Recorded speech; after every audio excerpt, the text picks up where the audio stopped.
Hello and welcome to France 24. Welcome to this exclusive interview with the President of Kenya, Uhuru Kenyatta. Thank you very much, Mr. President, for being with us. Always a pleasure. As everyone can see, it's a COVID-era interview.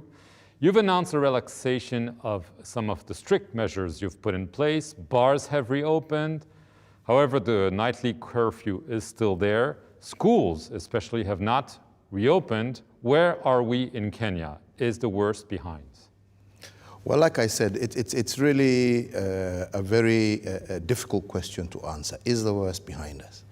Because as many countries around the world have shown, COVID is an evolving situation. You think it's behind you, and then somehow a second wave comes across you.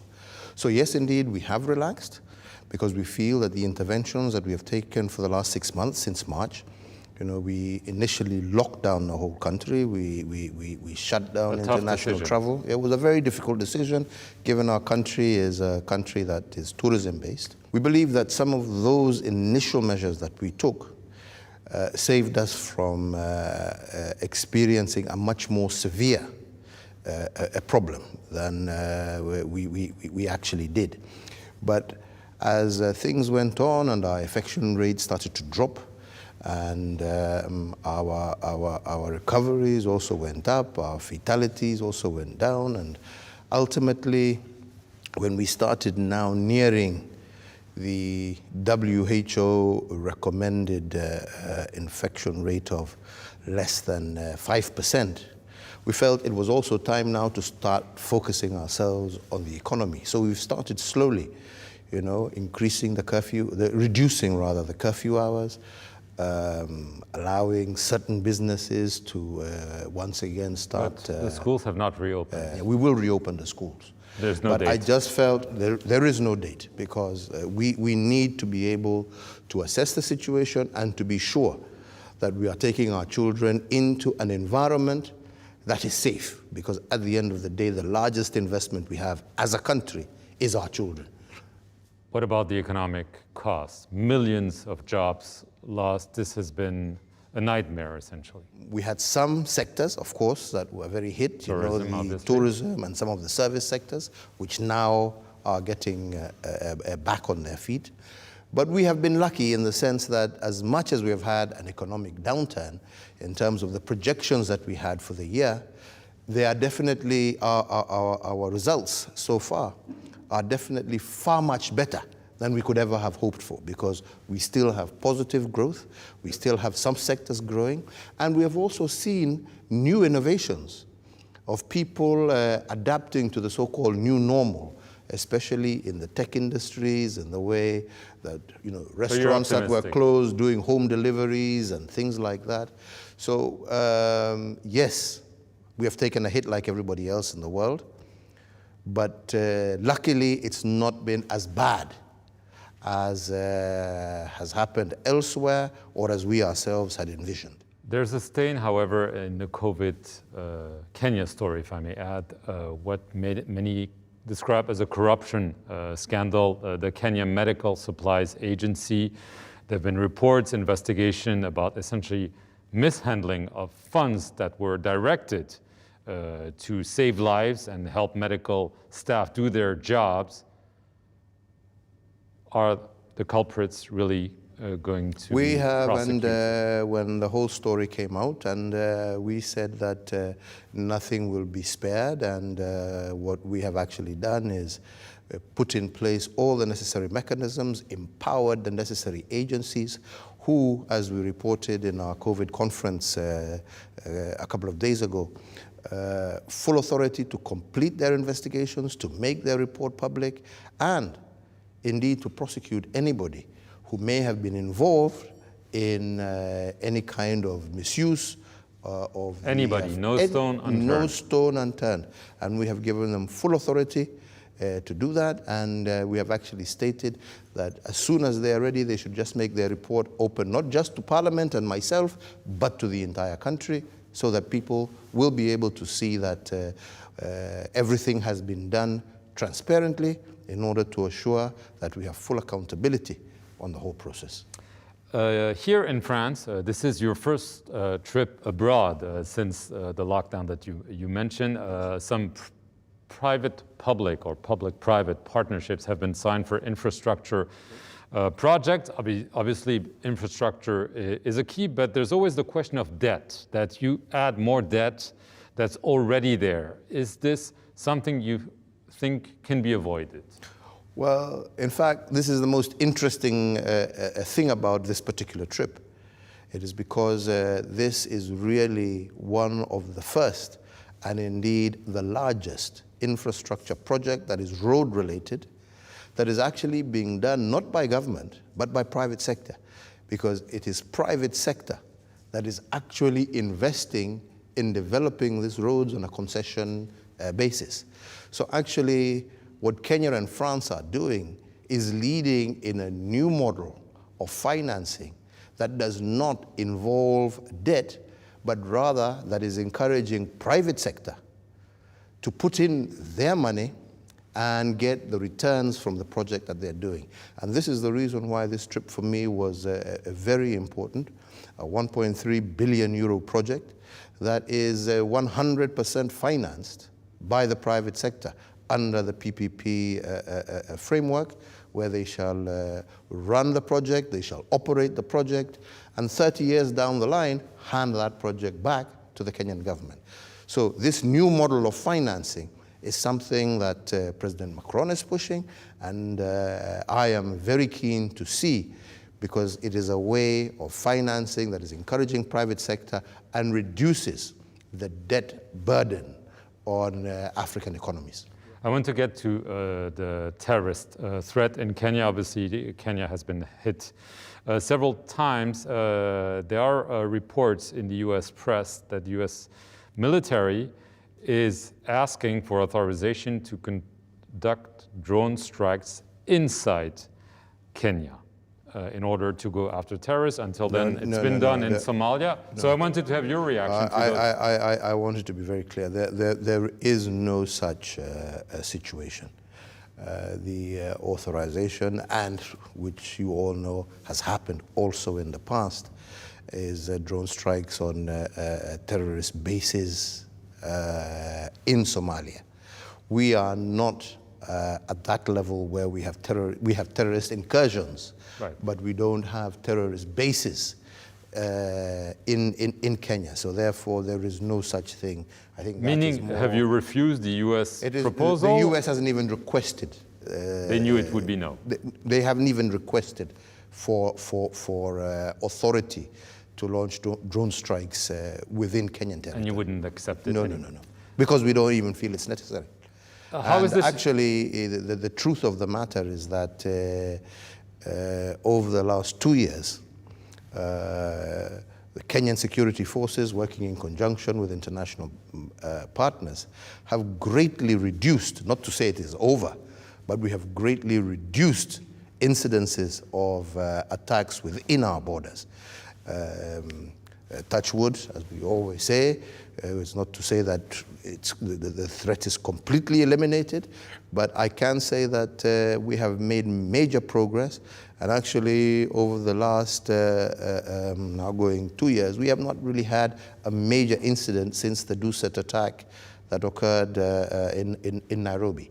So I think we're making good progress, and definitely I can tell you that there is no intention, either by the United States or by Kenya, to have drone strikes within Kenyan territory.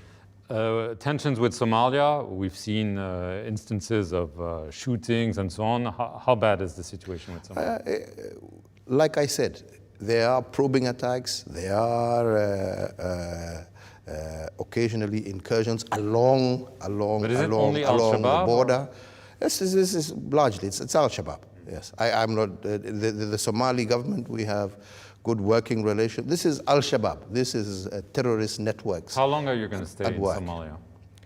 Well, Somalia, as we have always said, we will stay working together with AMISOM and the international community until such time that all of us... Do you have an estimate? Well, Impossible. It's an impossible thing to say. Okay, I want to get to Kenya, some news. The Chief Justice has issued an advisory saying Parliament should be dissolved because you had not enacted what's known as the two-third gender rule, whereby women should be appointed to a certain position in a certain proportion. First of all, I want to get your reaction to the fact that this women empowerment measure has not been enacted. Do you regret that?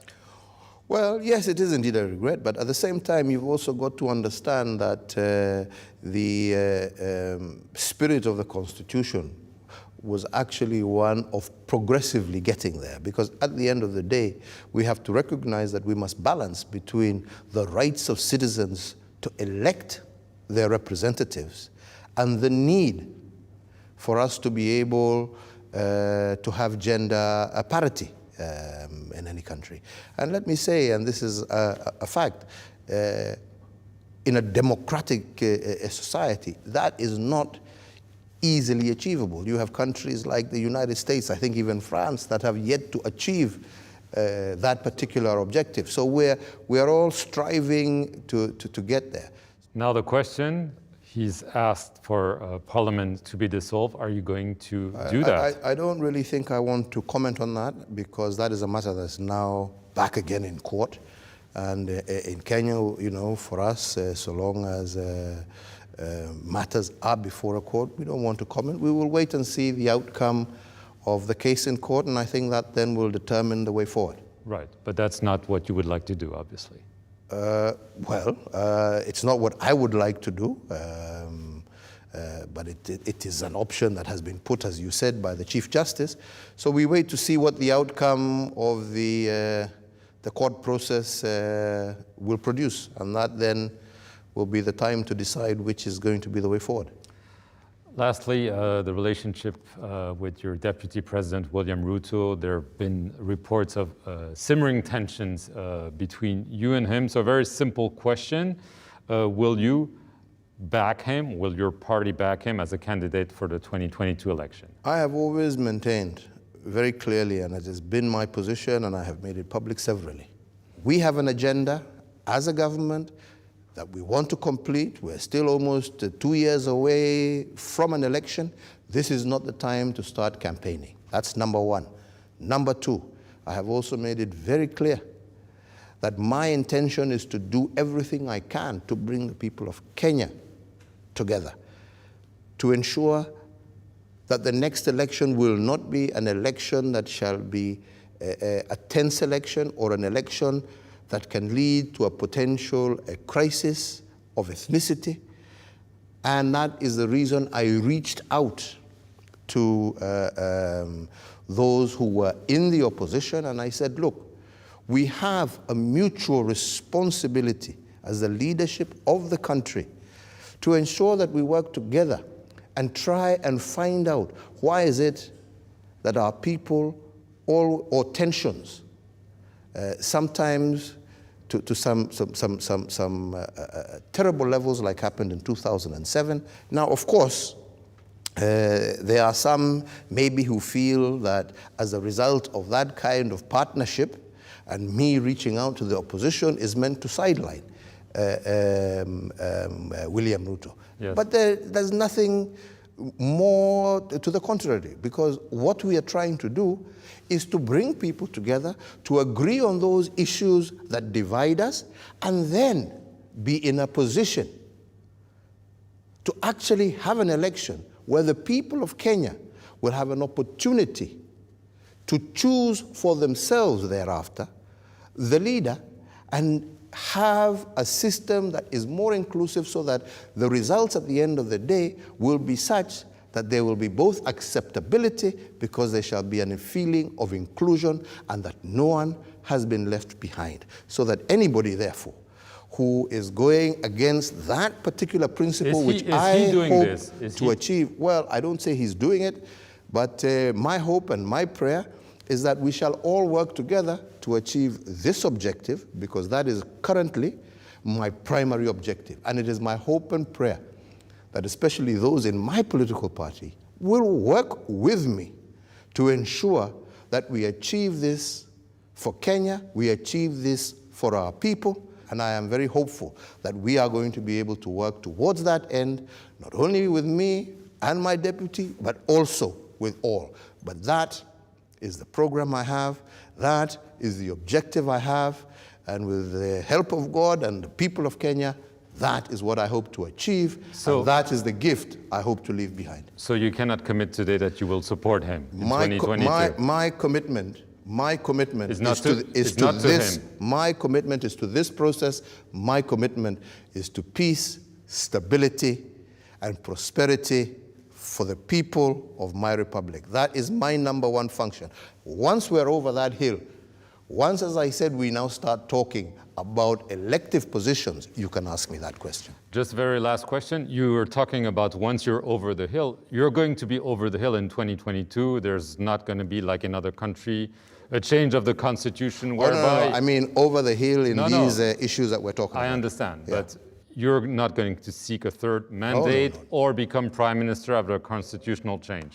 I would be very happy. If I have achieved this, I would have achieved everything I ever dreamt and wanted for my country.